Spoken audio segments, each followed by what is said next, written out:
Hey, welcome to the Pit Stop Show. I'm your host, E, aka our Money Bags. And we got the pit crew with us today. Got my man Jay every day. What's up, bro? Yo, yo. Got my man K Ego. What it do? What it do? What's Hold on, good? before we get to the next guest, Jay, tell us what we do on the show, man. Hey, man, this is where we shoot the shit, talk about everything except politics. For sure. And we got our man, the myth, the legend, star of the new hit TV show. The hottest man out. Hottest man out right now, man. Hey, Yo, I'm like K-Ego. Now I got a new name, bro. It's Dial Chill Mitchell, aka Hot in the Streets. Oh, shit. Oh, man. Out in the streets. Yeah. If you didn't know, that's the man, Daryl Chill Mitchell. Yeah. Hey, man. Yes, sir. I recognize the real star, man. When he on, I take a step back, man. But like when he ain't here, I gotta carry the show, man. So I'm gonna let you have it. I'm gonna let you have it, man. You know what I mean? And today we have a very, very special guest, man. Yes, sir. Friend of the show, man. He's been here before. Man, this guy's a magician. Artist. I should say artist. My name is artist, should I say. Arthur. Let me take over a little bit, man. Let me take over a little bit. Got me on his stuttering and everything. Hey, it's a good friend of mine, man. 20 plus years, man. Met him back in '01 or something like that. About 24 years of friendship right here, man. So I'm very proud of this guy, man. Music artist. He's an author, motivational speaker, community activist. He an entrepreneur. He a father. My man Bishop King, man. What's good? Man, appreciate y'all, man, for taking the time. Hey, Bishop. Hey, Bishop. Before we get started, right? Because you knew K Ego as Kenny or Kenneth Lamar. Right. Like, tell us about that side of, because K Ego, he got this thing like he's standing on couches now. He's smoking weed. He running red lights. You know what I'm saying? Allegedly. He doing so stuff. Here in that part, I would say he went from a stand-up guy. I don't want to say a sleaze bag. I don't know. I mean, that's what I just heard. Now. Yeah. I'm just trying to he's a barber too, so I got to watch what I say. But that's hilarious. Man, Kenny back then he was standing on man business before we kind of knew what man business was. You know, he was prioritizing back then. We were about 18, 19 years old, so he was going to class on time. Like he was going to class on time. All time. He knew how to balance. You know what I mean? The fun time versus the party time, and we played basketball every day. So he knew. How was he in basketball? Was he good? Was he a good basketball player? Tell the truth. He was better than Bronny. Yeah, man. I can hoop, man. I can hoop. I had hoop dreams. I was just 5'8". That's all.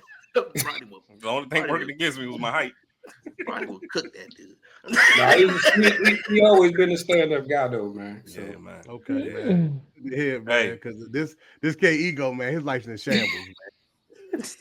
That's what's up. He needs some therapy right now, man. We try to have a convention with an intervention with him, whatever. I'm just living my life, man. I'm just living my life, man, for real. Don't worry, yo, okay. I'm watching the clock because you not only let them get on you, but so much. Yeah, I'm watching the clock right now, dog. I'm watching the clock. Once you touch that good life, ain't no going back. Hey, you right about that, man. Hey, man, but look, before we dive into everything, man, I gotta give a congratulations. You know, man. You know what I'm saying? You a true fan. You know what I'm saying? You know, congrats to your team, the Chiefs. You know what I'm saying? That's why I just had to wear this right here just to show, you know, my allegiance to my team, man. Because never know with you, man. I ain't know if you was gonna come on here with some red, some Chiefs gear, or whatever. I started you know to, what I mean? But I was out promoting, so I said I wear my own name today. Okay, but okay. I was praying that you understood. Like it's I guess we got on black for the funeral, I guess, but. I mean, they did, bro. Hey, man. It ain't gonna get no better than this high Pete Carroll, too, man. He might have a stroke on the sideline with them quarterbacks they got. Exactly. I can't believe y'all actually won a Super Bowl on our field. Man, listen, Al Davis might come back. I don't know. He gonna have to. Well, he gonna have to. Yeah, he gonna have to. I was better off getting a little boost. and then he took a sip of his tea off that, man. God, Boosie gonna say on the silence, "Come on, man." Come on, man. He don't even know who to call. He calling on Vlad there. Boosie might recruit better than the Raiders, though. Hey, at least they're gonna have some hitters on their team. That part, you know, and some strippers. Everything this year. We're gonna bring the strippers too. We in Vegas. No offense. Y'all need some type of motivation. Talk your shit. Talk your shit. Your time coming though. Y'all clock winding down though. You know what I'm saying? You asked my opinion. I don't do no trash talk when it comes to sports. They like to fight. I don't like to fight no more. Hey man, I'm a Raiders fan.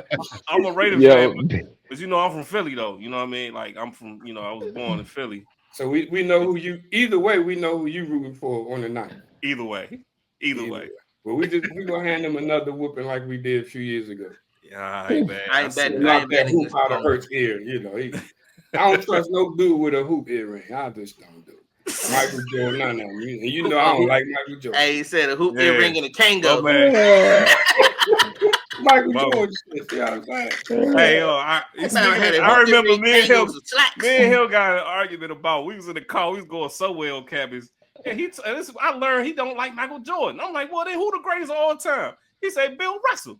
He said he got double the rings. I'm like, well, shit, you got a point right there. The only argument is he got 6 rings. Well, this man got so many rings, he ain't got enough fingers for him. But ain't nobody talking about Slim. Yeah, man. Yeah, they try to say he played with a bunch of cab drivers. Yeah, it ain't his fault.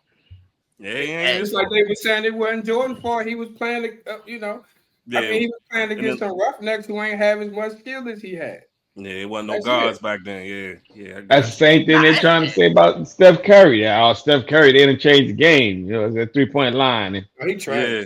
Ain't his fault. He trash. All he can do is shoot. You take a jump shot away. He on the bench with me, Bronny, Luke. but then we back at the same thing again. We back at everybody trash. Mm-hmm. He just got a jump shot. That's it. Hey, that shit worked though. No defense. And he gonna get the Michael Jordan. His three ball is his defense. He got a special skill, man. That's it. Floyd Mayweather ain't a good boxer. Hey, it's like he's a good runner. Who that Floyd? See what I mean? Hey, the objective of the game is to hit and not get hit. But he a whack boxer. Yeah, you right. You can't win. If Steph has some great defense, they'll win more games. Yeah. Today. Right now. Today. You know what? Nobody goes in the game talking about, hey, you got Steph on you. Be careful. No, you got Steph on you. Bust his ass. Now they worry about, you got to check Steph. That's the only thing they worry about. Green need to calm down, right? They just need to. I think he's what they call a detrimental to the team. He need to get out of there. See, can't win. Can't win. I like a soldier. All I know gotta have one of them, man. He want to be Charles. All I know they won 4 games. That's what he wanted. They won enough games. They won enough games to get 4 championships. Okay, this league is not built for Draymond Green. Oh, okay. Then this is what we said. I'm just saying. That's all I'm saying, bro. Every league got a different look. They say that about LeBron. LeBron go down the middle, can't nobody touch him. That's why he do what he do. Mm-hmm. It's ways to clip people up without just blatantly just sticking it. Like he does this, like he just don't give a this dude is just like a Chucky running up and down the court. He playing basketball. He out there saying like I think he a little special, man. Or something. He ain't right on. I just think ain't nobody gonna check him. That's right. I'm a warrior. Yeah, not even that. No, he know the NBA. Half of them niggas saw the NBA and they ain't gonna do shit. They're not gonna fight. Ain't nobody gonna fight. ain't gonna do that shit to Jimmy Butler. He wouldn't have did that to Kevin Garnett. Hell, he wouldn't even did that to Charles Oakley, John Stockton. Nah. Oh no, He he know who to do it with. He ain't do the Ron Artest either. He definitely He had a chance. And he had a tussle with Ron Artest back in the day, and he ain't act the way he acted toward him. The way he acted, you know what I'm saying? Towards. I mean, honestly, I feel like if more people did what he did, they definitely, especially to their team, they'd definitely be fighting every game. Mm-hmm. Yo, every game. I was listening to some baseball players, bro.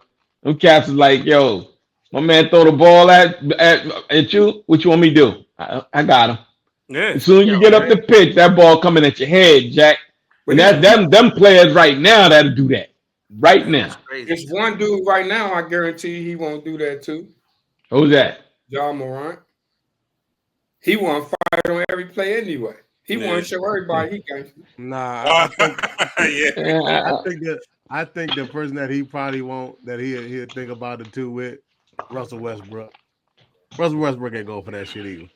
But see, he probably look at Russ like he too old anyway. Yeah, they the same age. Russell Westbrook can go for that.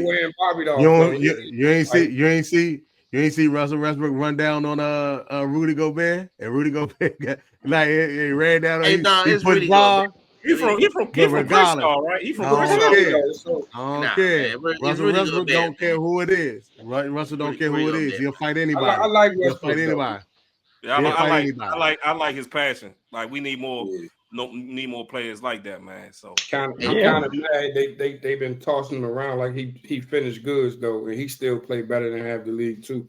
Oh, absolutely. Because he ain't trying to be friends with everybody. You know what I'm saying? Like we could be friends after we retire. Right now, I ain't working out with you. I ain't conversing with you. I ain't hanging out with you. You ain't wearing my jersey. They about to get, but you know they about to get your man about the league too. At the rate he going, man. Jimmy. Nah, Jimmy. Man. Oh, okay. I think you meant. I think his talents is still too high. Yeah, but as the owner, you risk it. As the owner looking in, the minute he mad, this what he gonna do to y'all. That's the thing. And my thing with him is he wants to be paid. He wants the bag, right? But you not like Bishop said. When things are right, you quiet. But when things go wrong, y'all got a little adversity. Then you do this. You did this in Chicago. You did this in Minnesota. You did with the Sixers. The Sixers, it's a resume. It's on your resume. It's $50 million a year, bro. Right, you still making $50 million. About it is, but it's the Heat culture too. A team will pick him up. Yeah, he'll get pick him up. But no, it's the culture. He wants. This is last shot. But this is one thing I learned being around the NBA players is 2 contracts. There's a contract with the league, and there's a contract with a team. Yeah, I remember you said it. He got a contract with a team. That's a whole separate contract than the contract he got with the league. Right. So they gonna pick him. Somebody gonna pick him up. Can we say that Jimmy Butler is an Antonio Brown of the NBA? Yes. No.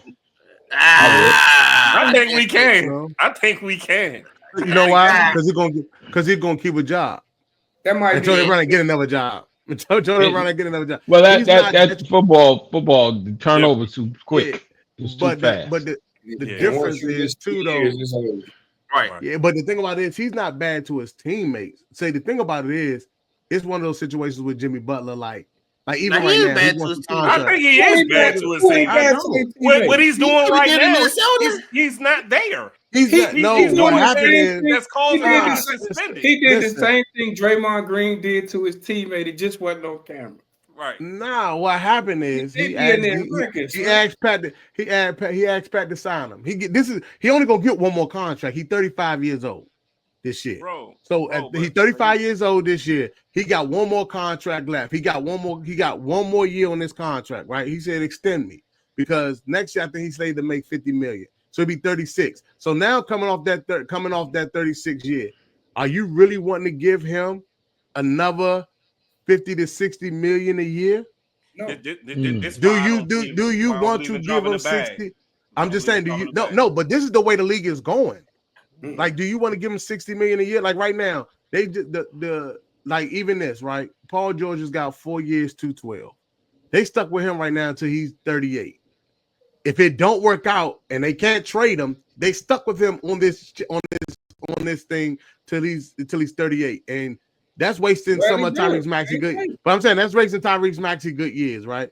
But what I'm saying is Jimmy Butler said extend me. He said, if you don't want to extend me, trade me. Now, of course, you know, Pat Riley's the type that this is how we're gonna work things out. That's how the Heat organization is. He don't like to be told what to do either. So Jimmy Butler did it way, and it just ain't working out for him. That's what it is. Business sense at you be 35, trade you and get what in return? I mean, his stock was still high. His stock was still high. If I'm going there, I say, okay, give me Jay, but he about to be 35 and he already getting $48.9 million. What can we do in the next 2 years? Nine times out of 10, the teams with that money ain't got no stars on their team. So now you about to come here and act the whole ass because we can't get you the same thing you need in Miami. And I be saying you come in my office. It all depends on where you want to go because somebody. B said B say he gonna come and act a whole ass. Yeah. Hey Jay, hold on, Bishop. Let me ask you a question. So if you was Jimmy's father. And your son having this issue, what would you tell your son? How would you tell him to carry yourself right now? First of all, I would tell him you a man first. And at 35 years old, you acting like this ain't gonna get it. You got potential business partners looking at you. They watching how you move. They seeing how you act. Your reputation gonna go everywhere. Like Kenny just said, they saw you in Minnesota. They saw you in Chicago. Now they seeing you doing this. If I'm your father, I might be scared to even hire you myself because I don't know how you're going to be. We might lose the first 10 games because the chemistry bad. First of all, you getting traded in the middle of the season. It's no telling that we even going to make the playoffs. So you come over here with that booze. You know what I'm saying? Then what? Now we got some other disgruntled people because you might got some people happy as hell that Jimmy Butler's coming aboard, and you got some other people like, man, I don't want that bullshit around me. So now you got to think not just for yourself. Like Kenny said, you got to think for everybody on the podcast. I got to think for everybody on the team as an owner. So now you got to tell them as a man, bro, you got to straighten up and act right. And stop perming your hair and doing the other shit you're doing because now you influencing the family and I don't like it. Hey, which brings as a father, I'm just saying, as a fan, you know, I don't care what he does. But brings me to something, yo. Hey, you got a record called Dear Son, man. Yeah. Yeah, tell us about the record, man. So I mean, shit. Look how I started with it. I did a lot of things for the community. I also did a lot of things to the community. You know what I mean? You hear a lot of people saying, oh, I sold drugs to do this to the community, blah, blah, blah. Nobody's really thinking about that shit when you're doing it. So when I hear people saying that, I don't know if they really reflecting or they really thinking about it then, but the situation that we be put in some cases, because a lot of people choose to do it, a lot of people don't have a choice. My situation, I didn't have a choice. I had to fend for myself since I was 14. I wish I had somebody to tell me, hey, don't do this. Don't do that. I've seen people come from a married family home with brothers and sisters, a mother and a father living in the same house. And each kid came out of that house a different person. All raised by the same people with the same rules, integrity, everything. And I'm like, man, nobody told you not to, you know what I'm saying? You standing beside me doing this and doing that. First time we get in the fight, we want to shoot. First time we want to fight over words or emotion as men. I mean, why are we moving with emotion in the first place? So now it's just like, damn, the kids like the rappers, they listening to what the rappers say. It seems like you have to have not even a rapport these days. It's all about your approach and your delivery when you're talking to the kids, even your own kid. Because sometimes people get mistaken of, okay, I got to be their friend. And I'm like, you could be friendly, you could be respectful, but I'll be damned if I'm going to be my son's friend. You going to know what's the deal. Oh, man, you sound like my pops. You sound like my pops. You know what I'm saying? And I know for a fact that the shit that I've been through, you have no clue. You don't even know what's in front of you right now. Right. And then you don't know the laws. You know what a gun look like, but you don't really know what that gun do. Mm-hmm. You don't know how to load it. You don't know how to unload it. You can't break it down. You can't clean it. You barely can hide it right these days. These youngers are, I remember saying, like, when I was younger, we was before our time. We was a little bit smarter. I grew up in the 80s and the 90s. These kids dumb as hell. They got the internet. They got tutors and teachers and parents who've been through it, and they still dumb as a brick. So it's like, how can I get through not just my son or my sons? I got 3 of them, but how can I get to my homies and how they teach their homies? I mean, they kid, and we got teenagers. My oldest son's 16. I was going to ask you that. How old are your son? 16, live in the surgeon quarters, living in the hood and the projects, and they on the news every day. Grateful, my son haven't made it to the news yet.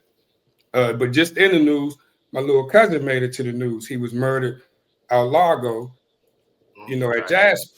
My man, my little cousin. So at the funeral, I got my son sitting beside me, and I'm just thinking like, oh shit, I got this beat. I'm preaching to him while we sitting there. He hated, but he can't beat me. I don't give a fuck. I'm preaching to the little big at the funeral. Look at this shit.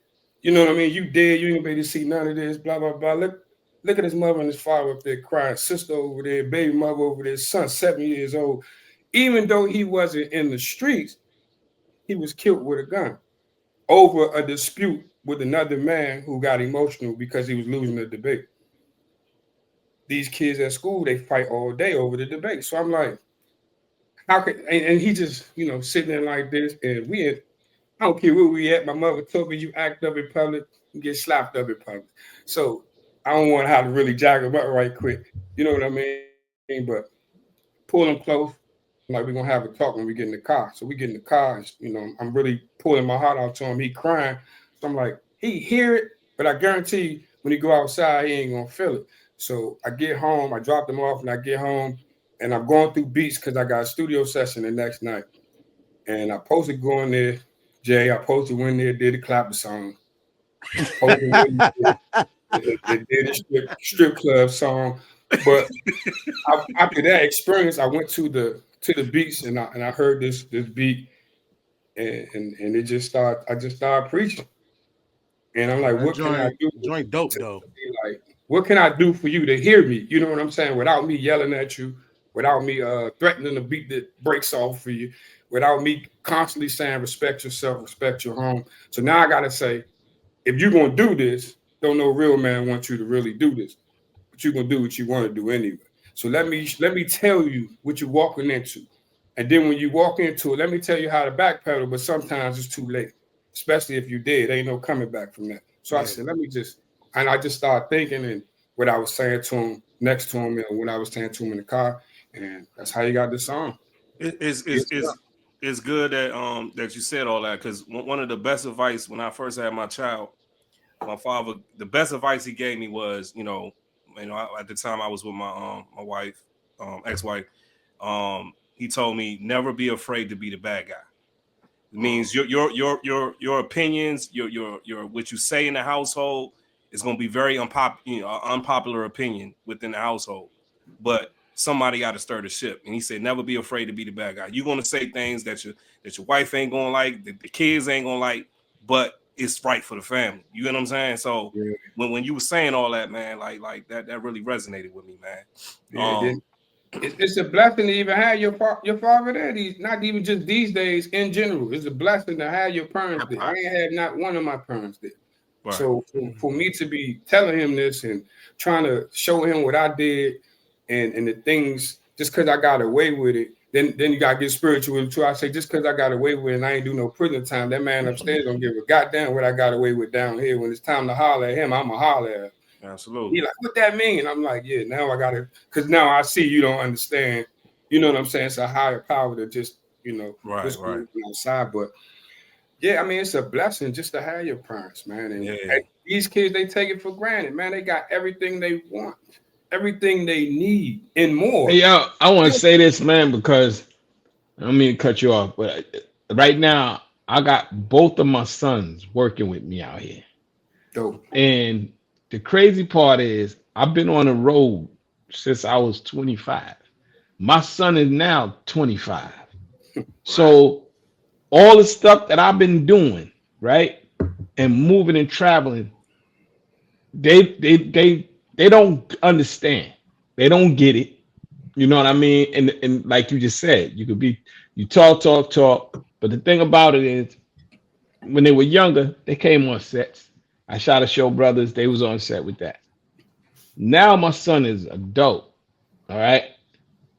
All the seeds you be planting, once you get out here and they done seen a little life, and now they starting to see the mechanics of what you doing and how it's working.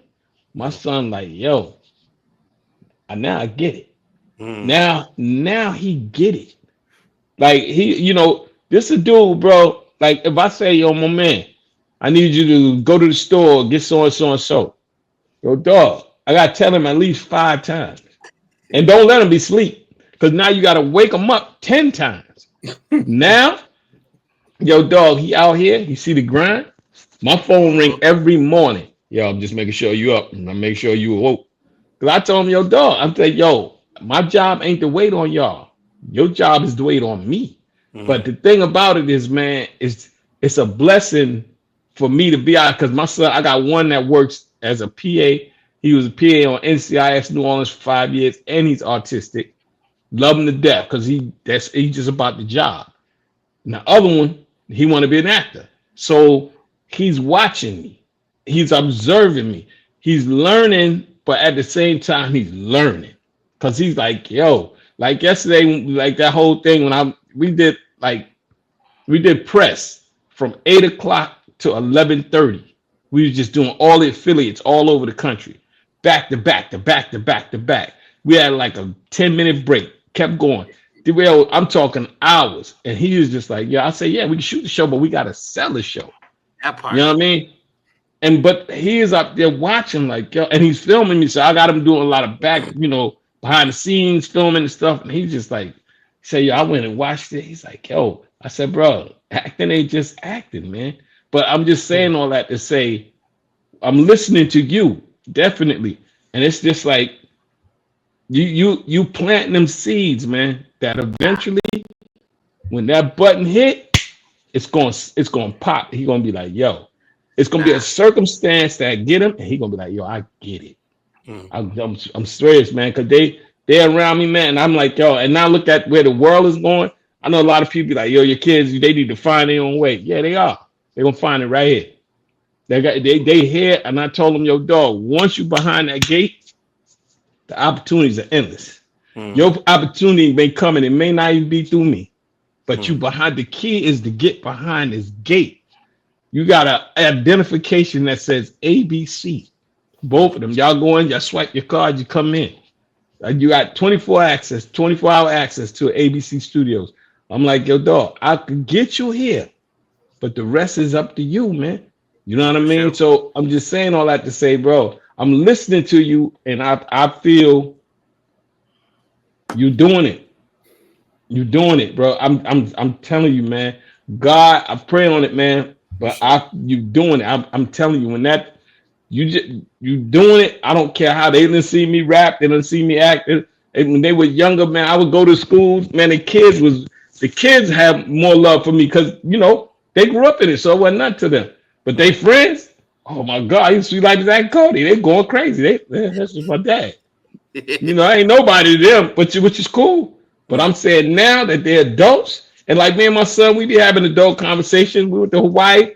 We was right. Bro, what? My wife was there. We should have seen me and him, boy. We was side-eyed and like, we laugh and joke, but at the same time, again, I don't care how old you are, I'm still your father. It's still a level of respect that I'm going to show you, and there's a level of respect you're going to show me. But at the same time, I know you're a grown man. You know what I mean? But it's just experiences, and he'd be like, yo, now I get it, man. I get it. So, yo, bro. Hey, look, I understand where you're coming from, man. Plant them seeds, man. Hey, look. To this day, you just think about stuff with your father. My father passed away, but to this day, I think about stuff, little sayings he would have, and all this kind of stuff that can relate to today.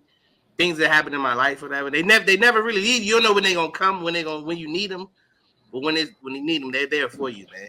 That goes. You gotta listen to. Yeah.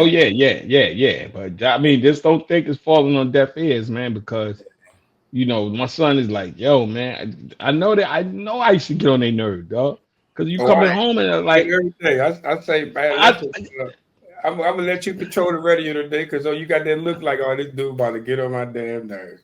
I'm like, come on, come on. Yeah. With that. Yeah, it's a fact, man, because we done seen it, man. I've been from the inner city too, man. I've been all the best I can to bring y'all to a good community, get y'all in a good school, and you still want to cut up. Bruh, like, do you understand where I came from, bro? Sometimes I be wanting to just move them there just for a year and leave them. I'm like, nah, that ain't it, because the streets might win. I can't lose. Yeah. But I mean, I had my younger brother, Ken, I had to move him from New York to Los Angeles with me at 15. And he graduated high school, but he wanted to go back home. And what happened? He went home, got some situation. First thing he said, dog, I should have stayed with you. But I couldn't make him stay because he was my brother. He wasn't my child. I wanted him to stay. But now he looked back now, he's like, yo, dog, I mean, bro, he had the key to the city. I think even with like siblings, even with your children though, they still people. They still got feelings. They still got thoughts. They still got their own path. They still got their mistakes they got to make too. But it's the words of a father, of a mother, or somebody else in their life that's giving constructive criticism. Let them know how to work with authority. Let them know what's what. It's like minor stuff like that. It's what these youngers these days get in trouble over. They don't respect authority. They don't know how to control their emotions. They don't know how to communicate. Like my father was in prison and he taught me how to communicate with grown men. What you mean communicate with grown men?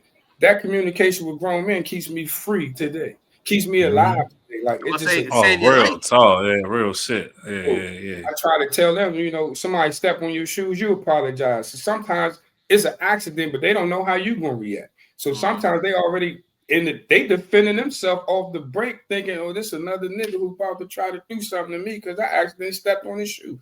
You know how many times I'm in the go-go and I say, Dad, my bad, cuz. And they be like, oh, my bad, man, let me buy you a drink. I ain't mean that. And I'm just like, no, I just a tennis shoe, bro.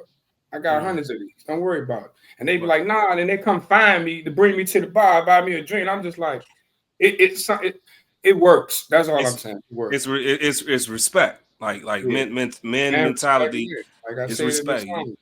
Yeah. And like you said, going back to the song. I'm sorry, Jay. You want to say something? No, I was just saying, yeah. I mean, I'm just listening, man, because like it's a lot of gems, man. Like I said, I don't have any kids. Well, I sound old, but I just been through a lot. Nah, man. I mean, we've all been through a lot, but like listen to y'all talk about y'all kids and growing up. Like I said, I didn't have my father growing up either. I met him when I was 34.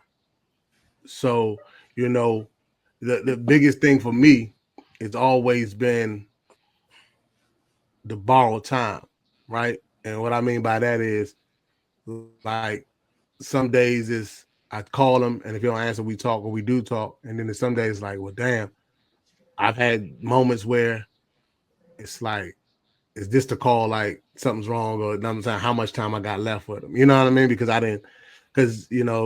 just got him to me. I just got him and there's still a lot that I need to unpack with him. It's still a lot that I need to learn about him. There's still a lot I need to learn about me and where I come from, and it really didn't bother me. It bothered me when I was young, but then I made peace with it. But then, like, I remember one day, a young lady was asking me, "Oh, you don't know your dad, so you don't know this side of the family. You don't know this, you don't know that." And that shit just triggered something, right? So when I found him, it was like, this. But and when I found him, I didn't shy away from the other family. Like I got a favorite uncle and then my stepfather. But like being 40, man, I realized like how much my stepfather mean to me, and then my sister father, how much they mean to me, and how much, the things that I learned that I didn't really understand at the time, and like just some of the gems that I can take, like, and just like hearing you guys talk, you and Chill talk, just learning, like just from older men that was in my life, from my uncles and my stepfather and my sister father, just learning certain things. Like one uncle, he was like, listen, man, a man should never have no money. It should never walk around without money in his pocket. You know what I'm saying? Then there was another uncle to say, listen, man, I'm going to be who I am, you know what I'm saying, on a good day and on a bad day. You know what I'm saying? And that was something that was some real gems, because he said it's somebody that's doing better than you on your worst day. I mean, somebody doing worse than you on your worst day. So be who you are on your good day and your bad day. That makes you a man. Like I hearing that. At 40, And speaking of stepdads, now can you understand and appreciate what it takes for another man to raise another man's kid? Yeah, definitely. Because like just showing me how to like just and it's not even understanding what it meant, but he wasn't in the sports like that. So it wasn't like being at the basketball games, but the gyms of being able to be self-sufficient in certain areas, such as being able to change my brakes, being able to change the oil, being able to be, you know what I'm saying, understanding how to work on things, you know what I'm saying, and just having conversations now, and because he did some time too, and him being transparent and open with me, him loving me as his own is just a lot, you know what I'm saying, because he didn't have to take the time out. Like I watch him and how he treat my mom and what he did for me. Like when I was playing basketball, he taking me to camps and stuff like that. Like, you know what I'm saying? Like just like when I needed him, I can call him. Like I can call him right now and listen, the car doing this or something, he'll come get me. Like that meant a lot. You know what I'm saying? And understanding, understanding like what it meant to be what it meant for him to be a parent to me and embrace me. Like he didn't have to. Like my mom wasn't the type of mom to be like, oh, you got to take care of my, like, you know what I'm saying? Now my mom was the mom that say, hey, listen, I got a kid. So it's a package deal. Like, you know what I'm saying? They with me, like, and I'm never going to choose anybody over my kids. Right. So that was a beauty for my mom. But the things that I have learned from my uncles and, learned from my stepdads, and now I'm trying to learn from my dad, it meant a whole lot. So to hear you guys talk about fatherhood and things like that, not having kids and hopefully to have kids, even though I'm an older guy, but just hearing those things, man, it's amazing, man. And to hear like y'all really speaking life into y'all children, bro. That shit's amazing, man. Yo, because I mean, them dudes being out here with me, man, I realized how much time I missed, bro. I missed a lot of time, but I was always present in their life. Like I was a coach. Then I would like I did the hard part. Like I would fly them back and forth. If I had a show, they would stay with the whole family stay with me for the season. Then after that, when the show go down, I fly them back. Then after that, y'all coming back. Then when they got too old, then I had to put them in school. Then now I got to fly back and forth. But I always was present. But it's still. It wasn't. It was at the time, dog, and I realized that's all a kid want, man, is time. They didn't, because after I got hurt, I was in a wheelchair. I was home. They didn't care about the wheelchair, dog. I was an auxiliary coach. I was an honorary coach for their football team, and the coach was like, "Yo, man, these kids listen to you better than they listen to me." But it's like, yo, I'm like, yo, I would just tell like a regular coach. Yo, dog, show him how to do so and so and such. Come on, get him 3-point stand so he can see it. I teaching kids how to swim. I throw the dog in the pool. I say, see what that dog doing? Do that. Real talk. I get everybody, all my nieces and nephews. That's how I teach them how to swim. And all I did is I hold like the skimmer with the pole. So I tell them hold on to that, and then I make them swim back and forth across the shallow. And if they can make it dog paddle across the shallow, then I let them go off the diving board. They wear their life vests, that floater.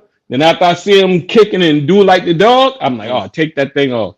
I said, now if you get stuck, grab this pole. Man, dog. But you know what it was? Time. That's all it was. Because when I got hurt, I was like, dang, man, I ain't gonna never be able to throw no ball with my kid. I ain't gonna be able to, man, the kids ain't care nothing about that, dog. If they gonna stand 3 feet in front of me so I can throw that ball, they gonna stand 3 feet in front of me so that I can reach them with that ball. And they can throw it back to me. Because this was time, dog. It was just time, bro. Hey, what Bishop, about money? Time. I got a question for you, Bishop. Yeah. So, by your father being incarcerated, how did that affect you as far as like the time with not having them? So, hold on, I got some noise running through. Okay. Damn dog going crazy. But I mean, to be honest, in the beginning, I would say I was angry because it was hidden from me. He would always try to be in contact, always try to reach out, but my mom would hide it from me. So I was treated a little different. So I started getting resentment because I'm like, damn, I ain't got no help. How this nigga leave me with these ones? So it was like even though he's incarcerated, it's your fault that you're incarcerated. But the fact that you're not being there, I can't, it's like a catch-22. I can't hold you accountable for not being there, but I hold you accountable for the shit you did to make you not be there. Gotcha. You know what I mean? So I learned that easy. I used to, believe it or not, I used to get the neighborhood drug dealers to write my letters for me. Because when I write them and give them to my mom, I was in 3rd grade when I figured this out. I write the letters, give them to my mother. She throw them in her drawer. One day I went looking for something, and she told me it was in her drawer, and all my letters was in there. My house back then, 3rd grade, I was living in a trap house. The drug dealers come in, my mother leave out. I had them write. They used to take good care of me, write the letters, and they'll mail them out for me. Wow. Pops get the number, start calling. Mom Dukes block the number. How you get this number? So now I know it's working because he calling. You know what I'm saying? He's looking out for me, but I ain't really had to. It affected me to the point where I feel like I ain't had no help. Yeah. You know what I mean? And I used to pray like, damn, I know I got an older brother or something. Somebody come save me, because I was in a house full of women who hated my guts. You know what I'm saying? Well, so who'd you look up to? I mean, I'm assuming it's the drug dealers, but who was somebody that kind of put you on game? I mean, it's whether it was good, bad, or indifferent, but who put you on game? Who kind of set you straight? Who was the ones that gave you the gems to get you to where you are today? Actually, if I'm being honest, I just watched the males in my family. I didn't want to do that. I don't want to be that way. I would never do that. I don't want to go to jail. And you know what I'm saying? I like basketball. As a kid, I like basketball. So I start looking at basketball like, I want to do that. This is going to get me out the hood. This is going to get me away from this house. So to be honest with you, I feel like I self-taught myself by watching other people's mistakes. Got you. Have you reconnected with your pops? Oh, yeah. About, was this 2025? I reconnected with my aunt, actually helped me find him. So I reconnected with him about back in 2009. Okay. So you've been a grown man. Mom Duke's pissed too that I even reached out and found him. She pissed. I'm still at 30-something, 20-something years old. I'm still not understanding what's her issue, right? Yeah. But by this time, I got a 5-year-old daughter and a 1-year-old daughter, and I'm going through things as far as being a baby daddy, having a baby mama, and I wish I had my father to tell me about this. Like Chill was saying, I probably would have heard some things down the line once I'm in that situation when I didn't have that, because my mom she wasn't no good for me at that time. Like, we cool now, but at that time. So I've been talking to him since 2009. Man, he was supposed to do life plus 240 years. God. Shit. Got him a lawyer, got a new trial. My father been home for 2 years. Dang. And the whole time that we was reconnected, he in his head though, he had to go back in the time and reteach me as a toddler. So I'm like, bro, I don't need that. Yeah. And he started to feel like, oh, you grown now, you don't need me no more. So you also got to take account, like for you, Jay, you like you say 34 years old. So that's 34 years your father ain't been there. He don't know what he need to do. He don't know if you're a grown man who don't know him, don't need him, don't want him, don't whatever. So he's coming at me, and he know I love him. He know I want him there, but he's still like, bro, you don't need me. You grown and you listen, you got your own kids and you a good father. I'm like, you missing the point. You know what I'm saying? So you got to kind of reteach it, and then he hit the penitentiary. So I got to reteach this. Yeah, there you got it. Now you got he institutionalized too. So now he don't even know what when he went in. It wasn't probably when he went in. Wasn't no real cell phone. From 2009 to 2023. Again, he told me, how to respect other men. He told me how to respect myself, my own worth. As far as these women, niggas can throw their worth under the bus too. It ain't about the women being a hoe. It's about the things that we do too. So he taught me about that in the can. And I got my mother in the same house. You know what I'm saying? So it was like that relationship. She like, I don't like this shit. I know what you mean. You know what I mean? And not once did he bash my mother. Not once did he bash her. And I know he hate her guts, but not once did he bash her to me. You know what I'm saying? Right.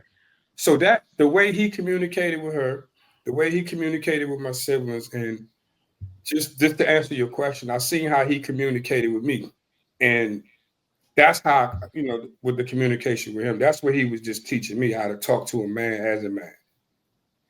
Yeah, I know what you mean about that meeting, because like at 34, like, so, man, I had to learn how to, just even talking to my cousin on that side. And it's funny, my cousin on that side, on my dad's side, the people would think that we known each other all our lives, the way we have our relationship and our bond. Sometimes people like think we brother and sisters, or like sister cousins type. And I met her at the same time, but it's like she's talking to me and telling me what I need to say, and because when you start unpacking stuff, you like, like for your situation is different. He was in a can, so it's different. For my situation, I don't know why he wasn't around. Like, is it because of my mom? Is it because she didn't let you see me? Because he don't bash my mom don't bash him.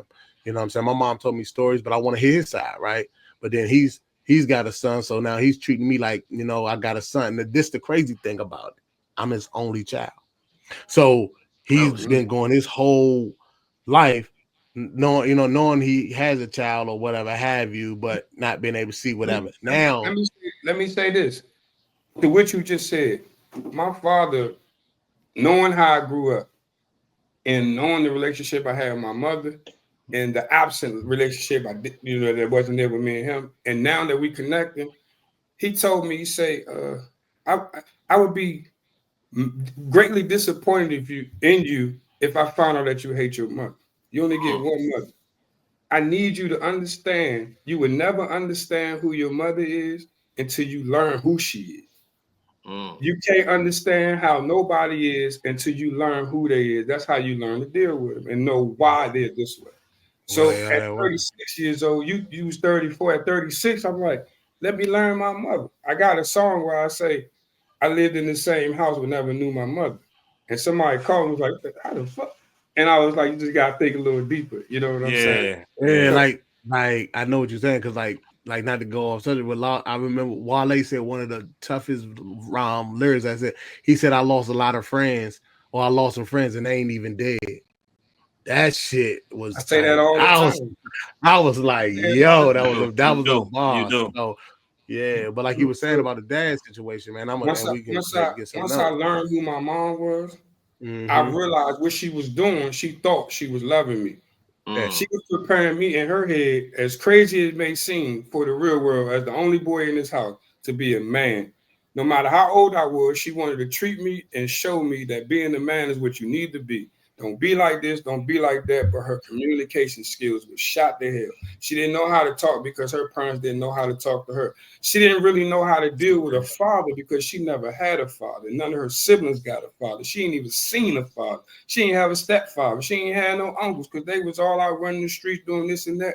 And my great-grandmother raised their kids. Like, they never had stability as grown-ups in their life. So now, as a grown-up, none of them knew how to act. She wasn't the only one, it was her whole family. None of them knew how to act. So once I'm learning this, I'm like, dang, she had it bad. And I talked to her about it. She started crying and telling me, I ain't have a childhood. I had to raise, every older kid had to raise the one under them. And I'm like, God, I couldn't have did it.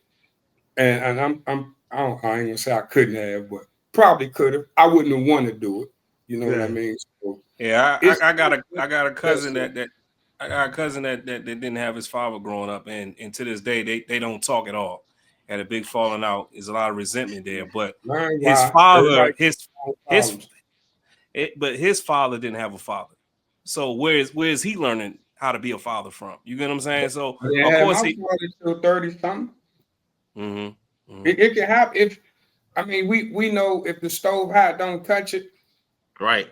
Nobody really got to do that, because after you touch it, it's hot. At that point, now you have to realize, okay, that's danger. I can't do this and I can't do that. If I keep doing this, something bad is gonna happen every time. Now I use it, might be a dumb, explanation, but I use that in life. Like, bro, if this is a cycle we going through, and you see the results. Why you keep doing it? Why you keep doing it? Why you keep? Because you angry, man, and think about it. That's a definition. They say definition of insanity, boy. Continue to do the same thing, expect different results. No, bro, you crazy. Yeah, you thinking you nervous and stuff like that. You know what I'm saying? It's things that you see, and like like you said, because like I think for me, the toughest thing for me was, you know what I mean, like I envied all my friends like Kenny, E, Pitt. Oh nah, hey look, I know what you go through now because I'm at that. Even though I had my father for 37 years or whatever. Yeah, so because for me growing up though was different. See, you like for 34 years I was calling somebody Mister or their first name. Never call nobody really dad. You know what I'm saying? That shit I didn't really understand how that shit really made me feel. You know what I'm saying? Because I ain't know. I remember you called me. You said, Kenny, I found my father. I don't know if I should call. I don't know if I should reach out or not. I say, dog. I told you. I say, reach out. Yeah, because I didn't want the disappointment. Regardless of the results, you reached out. Right. Yeah. But yeah, I didn't want the disappointment. You know what I'm saying? I ain't know if my dad would be like that. When I first called my father and I reached out, I sent him a letter with no picture because I didn't know if this was the right one because I the same day. And I put my number in there. So I get a call, and it's a jail call, but it's not a collect call. So I'm like, hello. Instead of this fool saying hello, he said, you my son, or I gotta come out there and kill you. I don't play no games. I say, man, because you go behind the wall, man. That's everything is everything is huge to him, man. Right. You need to calm down. Yeah, I remember the call. How's our relationship today, man? Is it?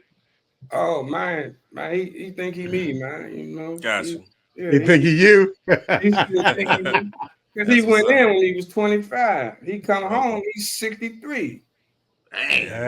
He's 63, turning 65. Now he's 67. So he's been completely out for 2 years. Man, everything he's known is gone. Like not once, twice, but 3 times. He done spent 40 years in it. Yeah, neighborhoods that was neighborhoods ain't even those neighborhoods no more. So how's it been him getting back incorporated into the world though? Like what's that like you said God when he went in? Was it cell phone? I don't think it was cell phones when he went in. Nah, ups and downs, man. This computer shit, the smartphones, the internet. Why I just can't watch regular TV, man. Everything is a headache. He want to fight about it. You know what I'm saying? We gotta pay car insurance. I have to pay no shit, man.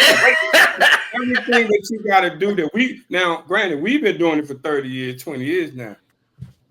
He like, I ain't need to have no. So then he was a street guy when he went in. So he come out. I'm like, so what you gonna do with your life? Man, you got about 13 grandkids out here, man, and they've been waiting to meet you. Woo, woo, woo. He like, I hate to put it to y'all like this, but I'm a gangster and that's all I know. I'm like, nigga.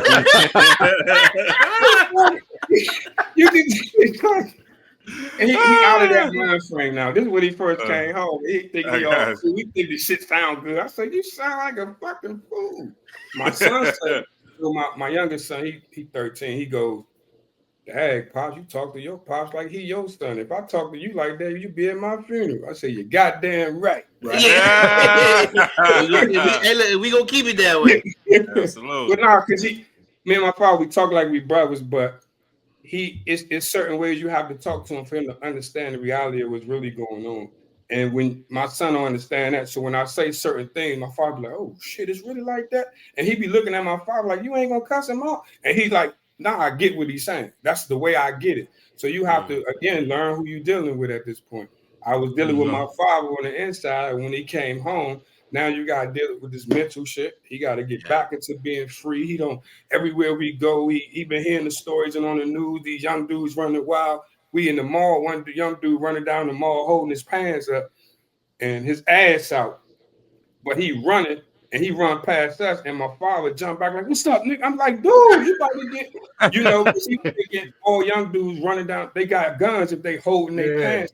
Right. And I'm like, look at him, he ain't got no belt on. He can barely move in them little ass jeans. It's you know what I'm saying? Just look at like he like, oh, I ain't see all right. I just see, and when we in the joint, my back against the wall, and I'm like, oh, it's gonna be a long ride. You know what I'm saying? Yeah. So it's finally, it took 2 years, and we still not in the clear, but getting it. He in school, and when I say he got a car, he always had a car, but this time he got a license and he got insurance. Hey, oh shit! And he can't believe it. He can't. That's dope, man. That's dope. when I heard Dear Son, man, just give you my feedback on it, man. That's your like influence. I could see that you was influenced from the Pac Dear Mama, and then the letter to my unborn. Like when I heard this song, like you dropping gems to all your boys, you know what I mean? Like you was giving them some real live instructions on how to be a man. You know what I'm saying? So that type of man, because even then I say you ain't got to be a thug to be a real man.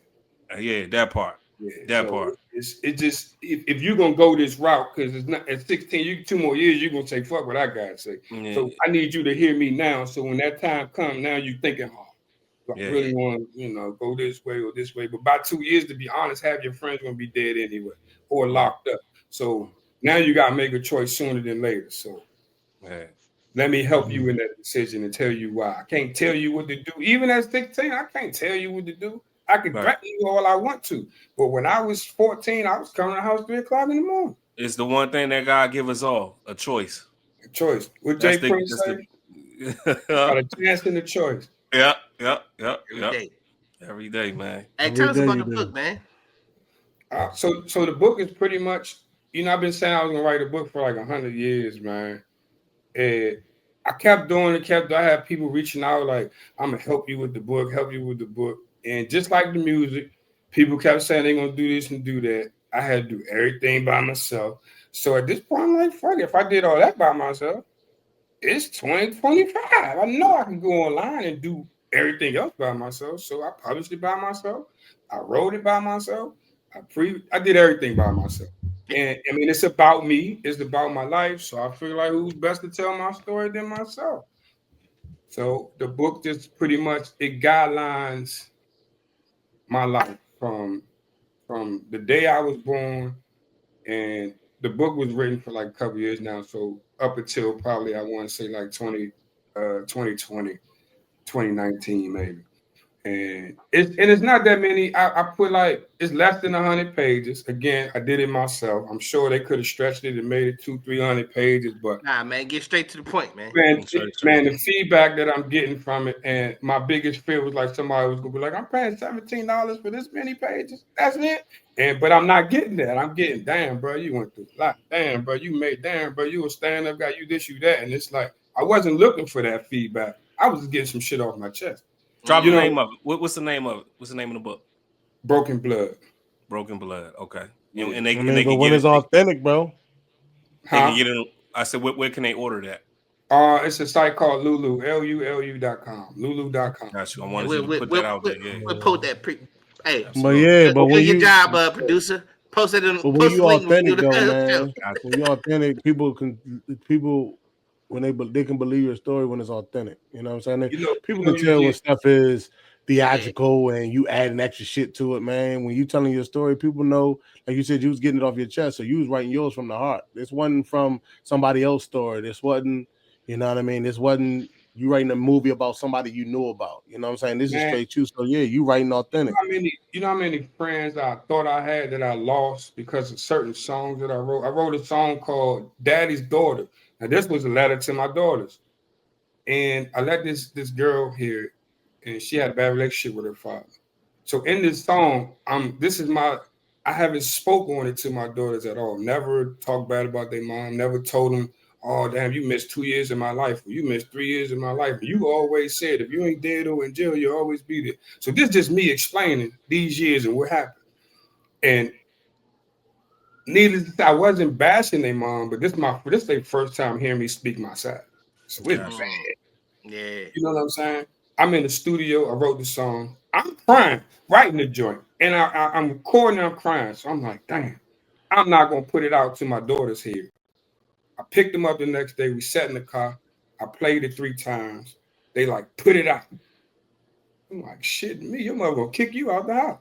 You know what I'm saying? So like, you tell me put it out. So I put it out. I let this chick hear it.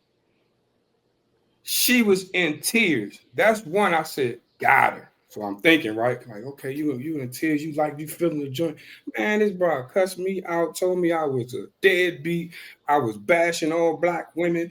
And I was like, oh, damn, you heard that bad from your dad. You know what I'm saying? Yeah. The information that I was saying, and it was similar to the information that I was saying, like to the son. But man, I was like, God damn, I'm damned if I do, damned if I don't. As a black man, I'm trying to be a father, man. So, man, you're an artist, man. So you gonna speak on like that's the one thing I like about. Yeah, go ahead. Go, Ken.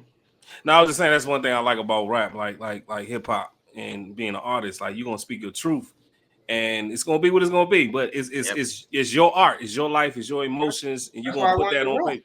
Yeah. Hey, look.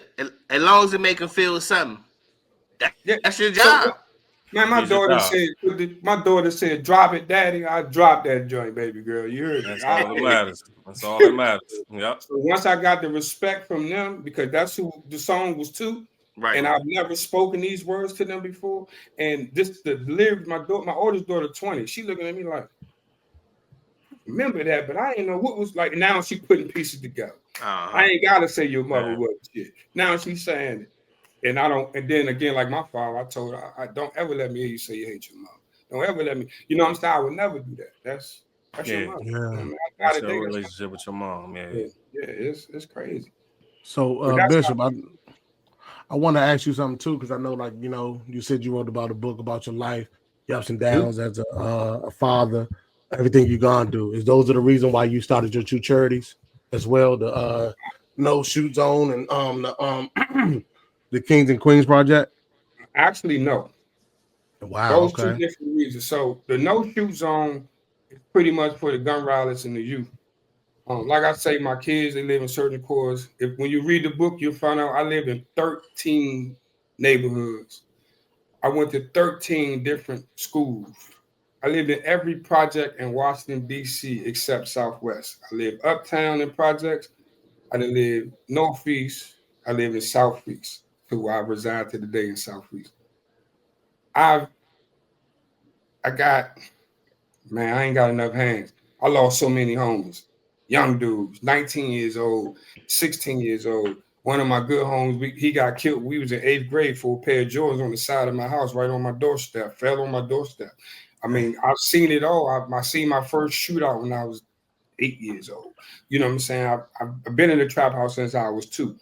I didn't, it's like I love, man, and it might sound cliche, I'm black. I love black people. I love my community. I don't know if it's a gift, it's a curse, but I see something that a lot of people don't see. Feel shit a lot of people don't feel. So in my heart and in my head, it's like, bro, we way better than this, bro. All we gotta do is open up our fucking eyes and see what's in front of us. See the game that's being played. Don't just play the game to say I'm playing the game, but play the game to win this motherfucker. Like, it's too many of us. And it's like, on this one block I live at right now, it's a house on this side, which is a house directly in front of me. That's all the way down the block on both sides of the street. If we all just stick together right here, this whole zip code would be different. So I think like that. So I'm like, no shoot zone. What can I do to help these youngins? Because I carry. Everybody I know carry. They might not be legal, but I know these youngins damn sure ain't legal because they ain't old enough. You know what I'm saying? What can I do to say, for this neighborhood, what can we do? And I'm like, damn, not just this neighborhood. Let's do it for DC. So that's where the No Shoot DC came from. No Shoot Zone DC. So what it was half the city was beefing. Now the whole Southeast beefing with each other. Now they had a lot of construction going around. So what I would do, I would take spray paint. I would go to these spots because every spot is like a borderline of this neighborhood, that neighborhood. You can have 4 neighborhoods, 2 of them beefing and 2 of them allies and 2 of them with these niggas. And nowadays you speak to a nigga, he don't like you no more. So it's just like I put No Shoot Zone like that. So now I'm not saying like I'm Jay Prince or nothing like that, but I can walk into these neighborhoods by myself. Let me holler at you. Hey, I ain't trying to preach to you when you see the No Shoot Zone. So now what it means is your op got to pass. You run into your op right here, everybody get a green light. We all go home that day. Nobody go to jail. Nobody get shot. Because most of these spots is school zones and old people. My main goal was, yes, I want to stop the black on black violence with the youngest, but also we got to protect the older people and these young people. These young people, some of them don't even stand a chance where they live at. So I want you to say, you know what? I'm going to the gas, because now you can't even go to the gas station on the carry out, because your op live across the street or down the street. You might be walking in the car. That's your ass. Hold your thought right there. I seen a documentary. It's a young black man in DC. He had an afro. Or Baltimore. Baltimore. Oh, Baltimore. Yeah. I seen a doc about that, man. It was and one of the dudes was trying to help. He got killed. He got shot by the police. He got shot. He got shot twice by the police, and the second time he died. Damn. So I did. That was the documentary I saw, right? Yeah, they was having like these meetings, and it was a girl there with like, I think she was missing fingers or something. Everybody got shot that came together, but he was the organizer. He was the organizer. Yep.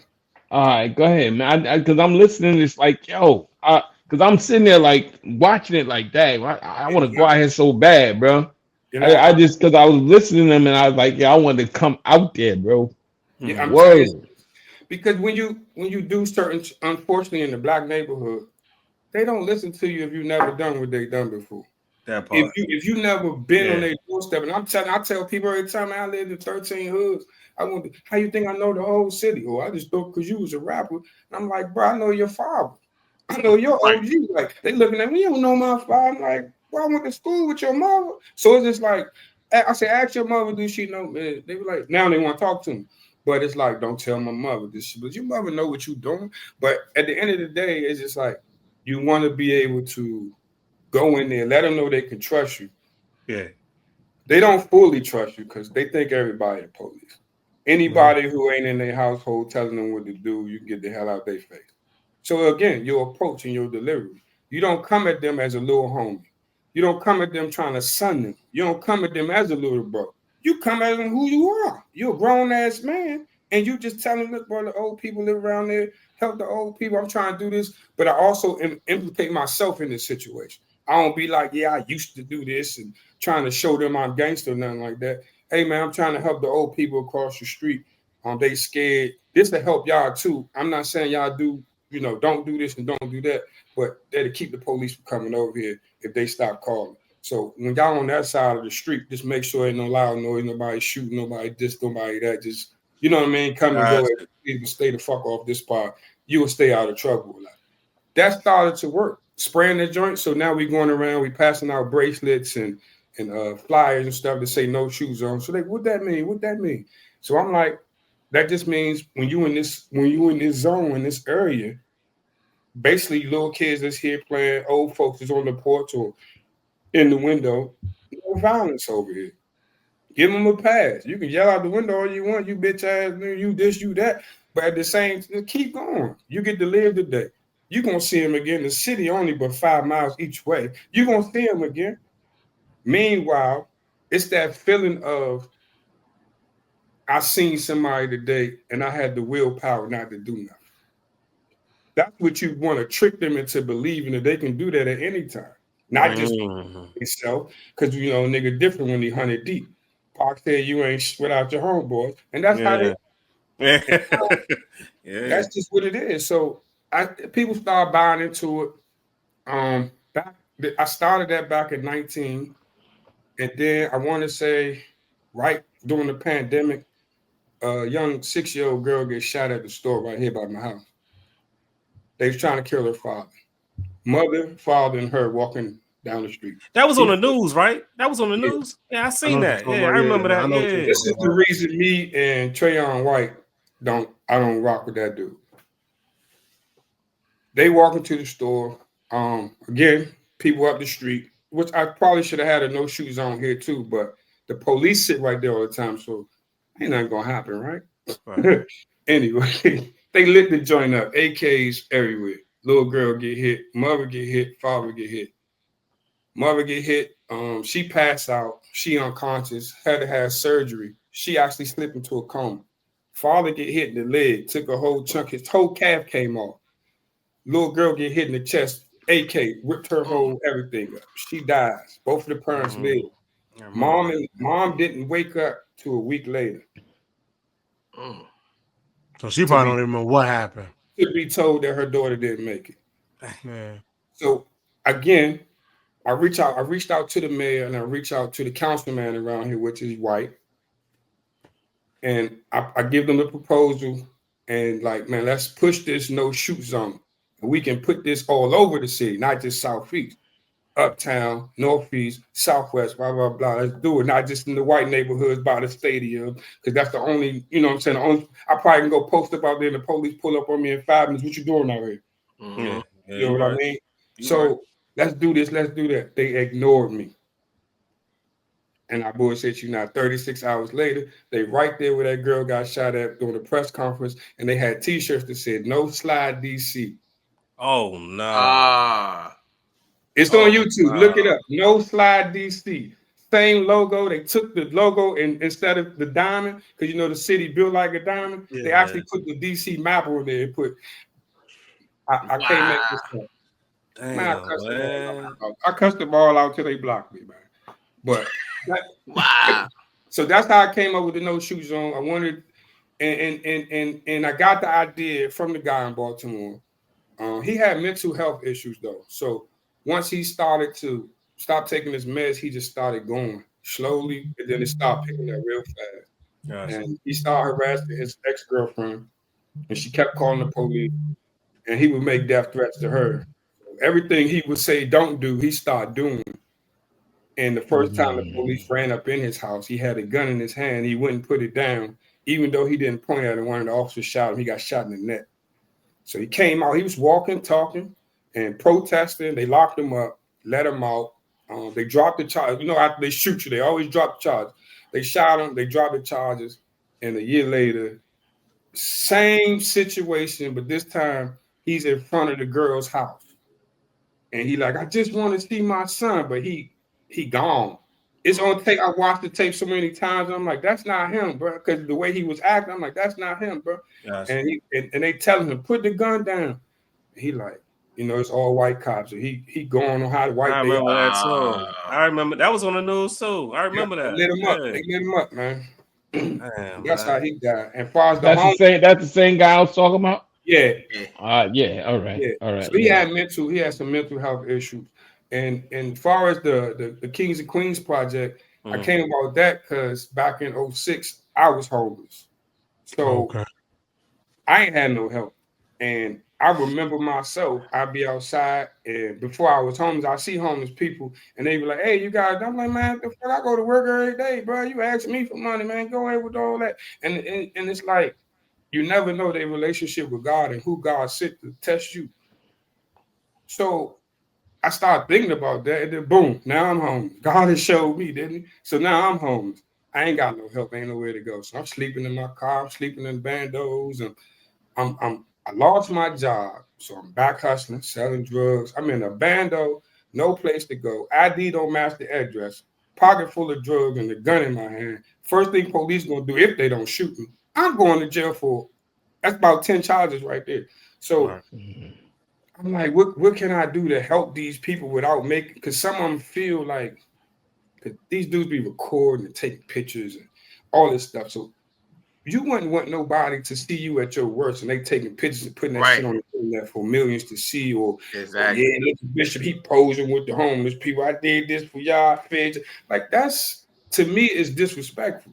So I'm like, I'm gonna do it.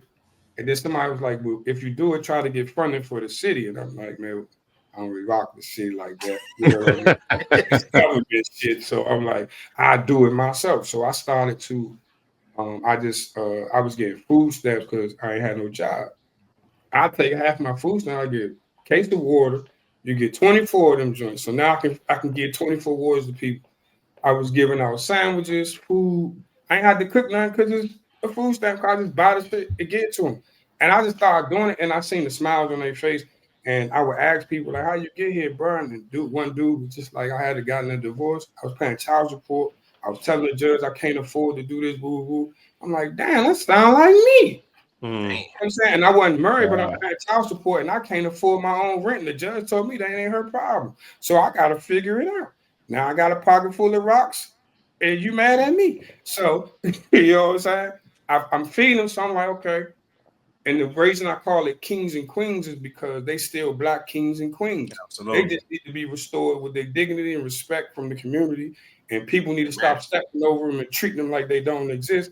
And now being out there, being homeless and feeling unwanted. And I say this to say this, I say that's a lot of people can go through that.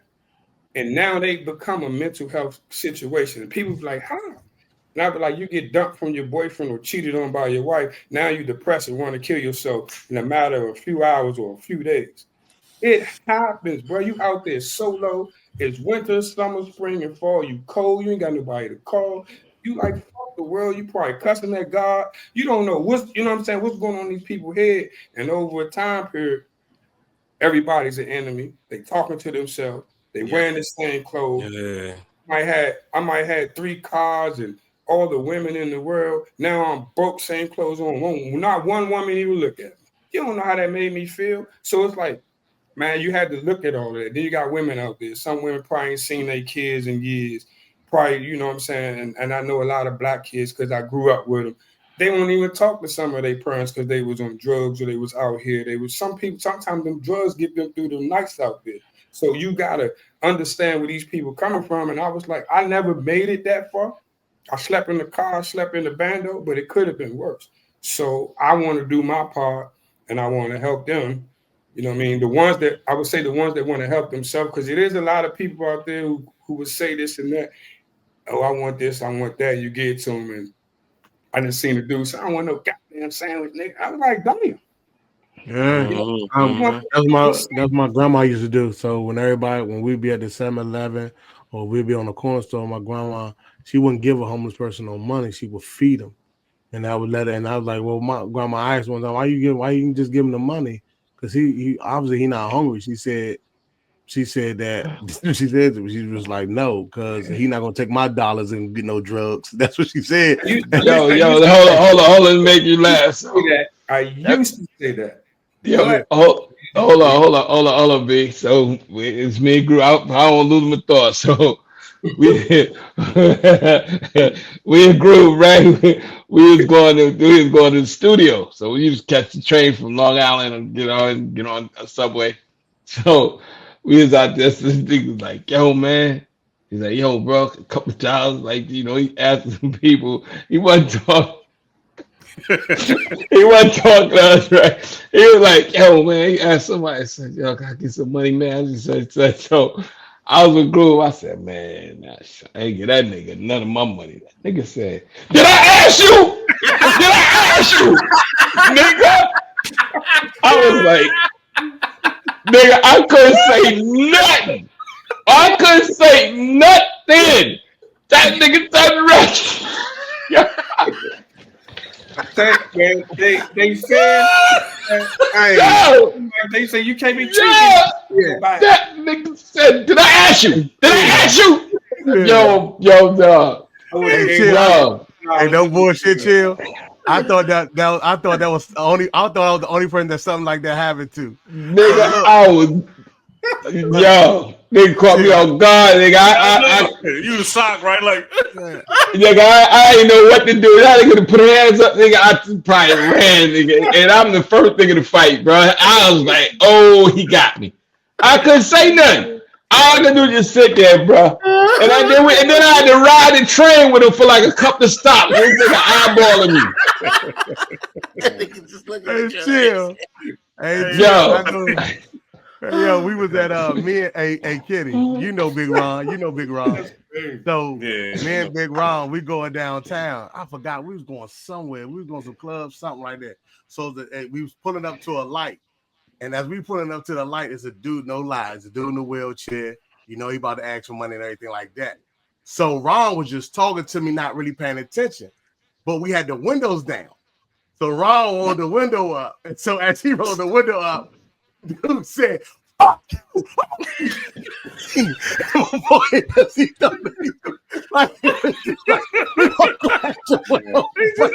like, fuck you, I'm a fucking human being. And I'm crying around like, what's wrong with it? He said, you rolled the window up as he was rolling by like you didn't want to give him no money or something. He's like, I didn't even like he just looked at the truck and the light was red. I'm crying laughing. So I know what you mean. I already know you laughing. He got me, boy. He got dog. He got me, bro. Cause he didn't. He did not ask me. Yeah, Some of them don't feel like humans no more. Huh? Some of them don't feel like humans no more. They don't feel like they belong. They don't feel like they're a part of the. You know what I mean? Because you turn on the TV, they feeding dogs, cats, babies in Africa, and they stepping over you.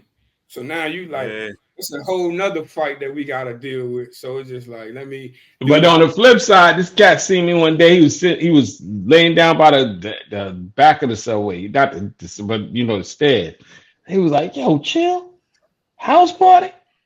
I was just like, "Yo, bruh, that hit me in my chest, bro." So and everybody, and I was doing a play with some people out there, man, and I know it through them because I sit there and holler at him, dog, like, "Yo, man, we just chopping it up." He ain't asked me for nothing. We just was kicking it. And they just was like, "Yo, bro," I'm like, this man probably bought the ticket. You know what I mean? I had to give it to him, dog. It was just like, yo, we sat there, chopped it for a minute. I ain't even asked him why. He ain't even explain why. He was a human, dog. We just was having conversation, man. Right. Word. Both sides of the coin. Bad ones, but it's the same for the people who got a house. So, and I mean, and I was in New Orleans for 7 years, man. I talked to doctors living under the bridge, bro. Oh yeah, the best of them, man. Bruh, that they practice got washed away, man, and they couldn't bounce back. Someone was just making it, and just like and then they got out there thinking they was gonna be temporary. Then things didn't happen with the sea and all that, bro. And it's like, I'm like, man, cats living in cars with their whole family, bro. It's not on that subject, but sort of, kind of. How do you go from living and surviving with a whole family of $10 an hour to getting $1 million and go broke? Don't know how to live, don't know how to do nothing. And you just surviving off $10 an hour. Yeah. Me and Jay talk about that the other day. Like, man, it's crazy. As soon as they get the money, now they broke and this devastated. But you was trying to and that's my thing now. Man, I say, one time what I wanted to do, but they got rid of the McDonald's in my community, man. I was going to get a job at the McDonald's, man. And it wasn't for the money because I had a TV show and I said, my hiatus, I'm going because I wanted to show the youth that, bro, I'm going to show y'all it's just about sacrifice. And you got to learn to sacrifice. I wanted to just get in there and work with them. McDonald's, man. And I know, but I'm just saying that because that's where the kids was at. McDonald's. And I just was trying to show them something. I ain't working there, man. I was just trying to show them something. I was going to create a investment club with them just to show them, you wear Nikes, buy you some stock. You know what I mean? Just little things like that. McDonald's for 2 months. My sister owned it. She fired me at Thanksgiving dinner. I never ate He said he never eat there again just because of it. McDonald's give a fuck with it. I ain't eating it. My sister owned it. Hey yo, why your sister son? At Thanksgiving dinner, man. Hey, that's cold blooded, man. Damn, man. Thanksgiving dinner, man. Obviously, he wasn't doing what the fuck he was supposed to be doing. That shit wasn't personal. That shit was business. It was all business. Going back. See that now it was a twist to it. It was a twist to it with B. Mm-hmm. Going back to that question though, you talking about, and then I guess we're gonna wrap up. But going back to that question about how a person can survive over $10 and then go broke with him. Me, I ain't got to worry about that. I'm the most humble nigga with an ego. Cause I got a 2013 Nissan Rogue. That shit got about 200. I'm gonna ride that shit to the wheels fall off. I don't need no car. I ain't got no car. No, I ain't spending my money on shit, man. Like I like to look at my bank account and see the money in there. We was you got daughters, Kenny. It ain't gonna last long. Hey, Bishop. He was going to Atlanta. Hey, Bishop. We was going to Atlanta, right? Because he moved Georgia. He moved down to Georgia. So we following his dad. He always bring this.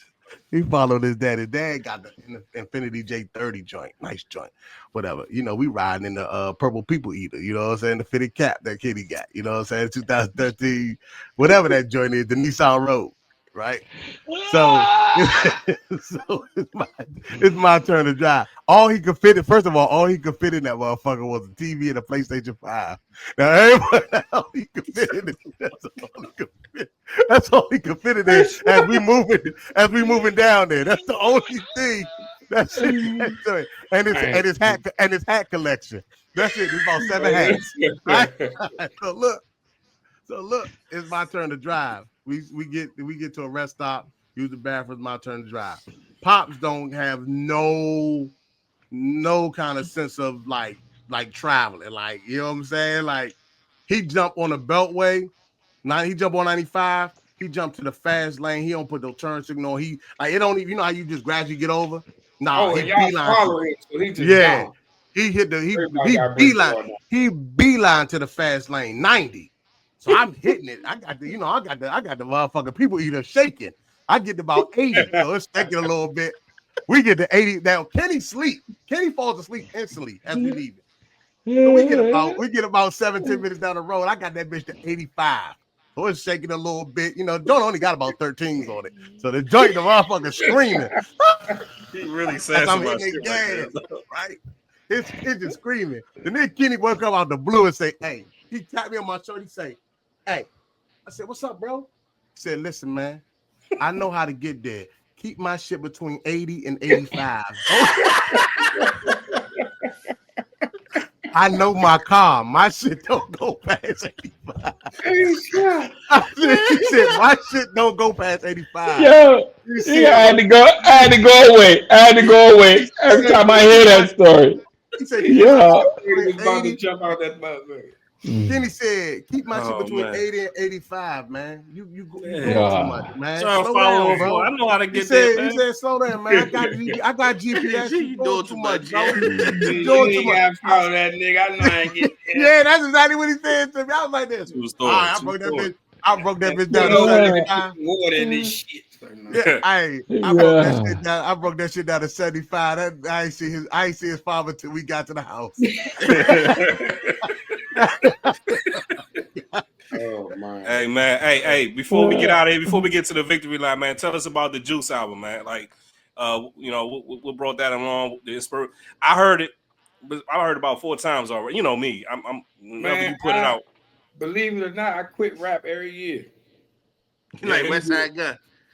Either I feel like I'm too old, they ain't gonna never listen, get the message, but then I got something on my chest. So last joint I put out was 2 years ago, and I put 2 different CDs out on the same day, 3 years straight. So this year last year I was like, I ain't doing nothing. And the whole year I ain't do nothing. And I got like 300 songs. I did some features. I did a whole mixtape with Jack Tripp and Pastor Troy. And I was like, man, I don't want to do this no more, man. And Pastor Troy was like, you paying your bills? And I was like, yeah. He was like, you want to be famous or you want to be paid? I said, say no more. I don't need no fans down here. My music 54 countries. I'm just a young dude from DC. You know what I'm saying? So to me, I'm like, shh. Hey. I ain't even been to 54 cities. So you know what I'm saying? I'm happy for that. And I don't got no promo team. I did it all again by myself. So I'm like, man, I'm good. I don't, whatever. So he like, yeah, you want the money, you get the streams. Now I'm thinking, damn, if I do drop another CD, I'll get the streams. And my little 6 fans on Facebook like, man, drop another CD. And I'm like, I love y'all. There's only 6 of y'all. Knock it off. You know what I mean? So during the transition, right, I pray a lot. I'm Muslim, so I pray all day. And during this transition time of these last 2 years, I felt like God wasn't listening to me. So I'm getting angry. But I started to understand that when you ask God for something, we don't hear it if we don't like it. So I started to tell myself, like, the man showed you everything you asked for. I'm seeing it. Like, as clear as I'm seeing y'all right here, I see it. They're not the answers I was looking for. I don't want to cut Kenny off. I've been on Kenny since I was 2. And Chill, that's my man. The whole time, Chill got a different lane that he want to be in, and it's not the same path that I need to be going down. And even though I known Kenny since he was 2, you know what I'm saying? He gonna stab me in my back as soon as I get the big check. God showing me this, and I'm like, nah, I ain't letting my homies go. Fuck all that. God said, well, fuck what you talking about. And he not like that, but you know what I mean? He put it to you. You don't know, he might be like that. Now listen, God will humble you so quick. So in this stage of humbling myself, I'm like, I got right to get this shit off my chest. And I got an inbox from this lady who was like, my mom passed away, and I was listening to your CD talking about your mom. And it kind of resolved the issue I had with my mother, even though she was dead. That's what it's about. I was like, God damn, I'm gonna go ahead and get back in the lab. And the things that start happening. So each song was a situation that happened. So from the first intro to the end, it happened. You know what I'm saying? I recorded some in Atlanta. I recorded some in Cleveland, some in Landover, Maryland. Came out. Man, next time you're in Atlanta, man, holla at me, man. I'm down here now. I relocated. All right, that's a bet. I got some. Make sure you rent a car down there, right? Yeah, we gonna get an Uber. We gonna get an Uber. Make sure you rent a car. Yeah. So that's how Juice came about, and I wanted to I always wanted to do an album with Juice because of the name Bishop, but it just ain't fit, and I ain't wanted to do it because of Tupac. Even though the reason I rap is because of Tupac and Pimp C. So I was like, I just want to put it together of my own kind. So and the cover got lean on the cover because I was drinking lean since I was 16. I've been 4 years clean of that shit. But I just put that on the cover, bro. Because thank you. So it all coincided with how I was feeling. You know what I mean? Even the song called Last Days, I talked about suicide as a black man without killing myself. So it's just a lot. You just gotta put it into the right words for the right people. And hopefully that lady who inboxed me, don't know her, she ain't know me. I hope it helps somebody else too. I'm just gonna say this, E, before we get the topics that you just talked about. Don't stop rapping. People need to hear that. People need to feel that. Like I always say, like hip hop is a young genre. We don't have to age hip hop. Like this is the only genre that people like to age. Like we got people that's 70 years old still making R&B albums. Like why do we have to age hip hop? You know what I'm saying? Because it's black people. Because of the activity that raps bring these days is for the young people. That's what they say. Yeah, but it's certain lanes for different genres. Like we at the age now where we want to hear gems. We want to we gotta get the gems to the youth. You get what I'm saying? That's necessary. Yeah. I just went to a Currency concert. Currency been putting out music for years, bro. They ain't no super duper top tier artists, whatever. But look at a lot of dudes. Smoke Diz, all of dudes, yeah. Even though I rap in the car by myself, listen to Erykah Badu. I listen to Maxwell. Mm-hmm. I listen to Tyrese back in the day from when I was a kid. Like I listened to all these things to get my mind flowing. You know what I'm saying? Like pop, Pimp C, all. But I got love songs. I got, you know what I'm saying, relationship songs. I got advice for this, and this. I ain't perfect. I've been through it myself. I made some mistakes, and hopefully, you know what I'm saying, the people who rock with me, they listen. They be like, okay, if he can do it, I can do it. Man, we come from the same place. That song called. You ever thought about making a movie about your life? I did, but I don't have the right. I'm still working on. I ain't gonna say I ain't got it. I'm gonna say I ain't got the right people yet, the right contacts to do it yet. But damn sure did. Go ahead, right? All right, that joint there. Put it together, man. Man, put that movie script together. Oh man, where they have your people call my people. Yeah. Hey man, K Ego, we look like a little bit. K Ego, I could play the role of Bishop King. Yeah, but you can't wear no Raiders stuff. Oh shit, I can't wear no Chief stuff. I guess I'm out of that day. Yeah, you ain't getting the role, son. You ain't getting the role, bro. Kenny, it's a job, Kenny. It's not who you like. Yeah, I know, man. Who you know. He too loyal, man. I'm stubborn, man. I'm stubborn. He too loyal. Hey, I've been a Chiefs fan since '91, so I get it. Yeah. Hey, with that said, they need to like the Skins. I get it. With that said, man, hey, bitch, you got a thing on here called a victory lap, man. Man, in honor of the Chiefs, man, we give you the victory lap, man. So victory lap is just a gym. Honorary the chief. The honorary of Bishop King. You know, we ain't gotta honor no chiefs. I just want to fuck with him. That's what I said. Let out the paddock on. You heard? Hey, we give you the victory lap, man. Leave us with the gym, man, for the people, man. Oh man. Only thing I can say without even thinking, just fresh off the top, man, just kind words. You know what I mean? You never know what somebody else going through. You never know what just happened. We all live in different neighborhoods, different lifestyles. People are always quick to judge each other, man. You just never know what somebody is going through. You never know what happened to them. You never know why they are the way that they are. You just got to do you, follow your path, pray about it. Stop talking to people first. Talk to God first. Whatever God you believe in, you know what I mean? You got to believe in yourself. Believe in yourself first. And stop. And another thing about relationships, stop basing your relationship off the next man or woman's relationship that has nothing to do with you and yours. And stop telling everybody your business, man. That part. Yeah. And fathers, raise your goddamn kids. Yeah, get your kids out the street. All that, baby. Sure. Get your sons off the streets and keep your daughters off the pole. You know what I'm talking about? Keep your daughters from K Eagle, man.